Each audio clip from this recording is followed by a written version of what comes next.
ዚና ወንድም ሁሴን ወደ ዚና ግድ የለህም። ወደ ዚና እኔ ዱዓ ነው ማድረግልህ። ያንተን ነገር ባየው ቁጥር እንባይ ይመጣል።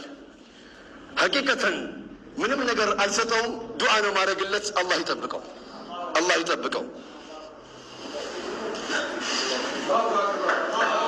ሐቂቀተን ብዙ መናገር ኸይር የለውም። የሌሎችን ሰዓት መግደል ሊሆን ይችላል።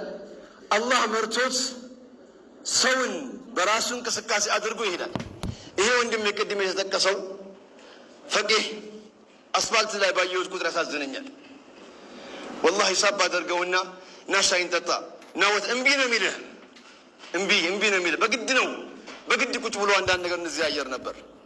ሐቂቃ የረሕማ ጎዳና አደራችሁን ምክር የምሰጠው እንደው እንፉን ጭቅጭቁን ዝጉና ረሕመተ ሊልዓለሚን በቃ ኸይር የሆነውን ነገር ስናስተምር ወደዚህ ይመጣል ነው ምለው። በመጨረሻም ንግግር የምዘጋው ከሚገርመኝ ሰው መካከል አንዱ ኩዌታዊ አህለል ኸይር የነበረ ወደ አኼራ የሄደ ሼክ አብዱራህማን ሱመይት ረሒመሁላህ። የሚገርመው ሼክ አብዱራህማን ሱመይት ወደ 11 ሚሊዮን ሰው ነው ያሰለመው። እዛ ፓርላመንት ላይ ስብሰባቸው ቦርድ ላይ አንድ ቀን ምን ተናገረ? አላህ በአሁኑ ሰዓት ደረቴን ከፍቶ ቢያሳያችሁ አፍሪካ ሀገር ላይ የቱ ጋር ነው ውሃ ያልጠጣው የሚል ጭንቀት ያገኛል እንጂ ሌላ አያገኝብኝም ያለው። ይሄ ሰውዬ አንድ ቀን ማይክራፎን ይዞ ዳዕዋ አላደረገም፣ ግን 11 ሚሊዮን ሰው አሰለመ። በምን አሰለመ?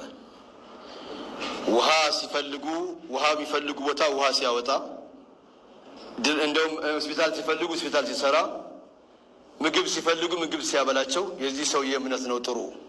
ስለዚህ ረሕማ ጎዳና ሲንቀሳቀሱ በየክፍለ ሀገሩ የራባቸውን ያያሉ፣ የጠማቸውን ያያሉ፣ የተቸገረውን ያያሉ።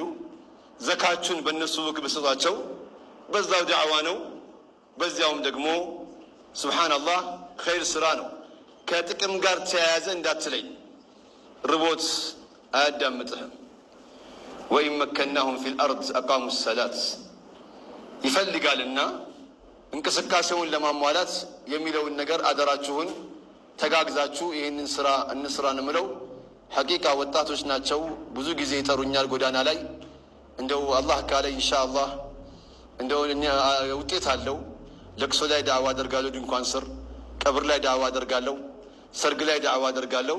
ወደ ጎዳናም ኢንሻአላህ እንወጣለን። አላህ እንደው ሳንወጣም በከራማ የምናሰልም አላህ ያደርገን። አላህ ይቀበለን። ወሰላሙ አለይኩም ወረሕመቱላሂ ወበረካቱ።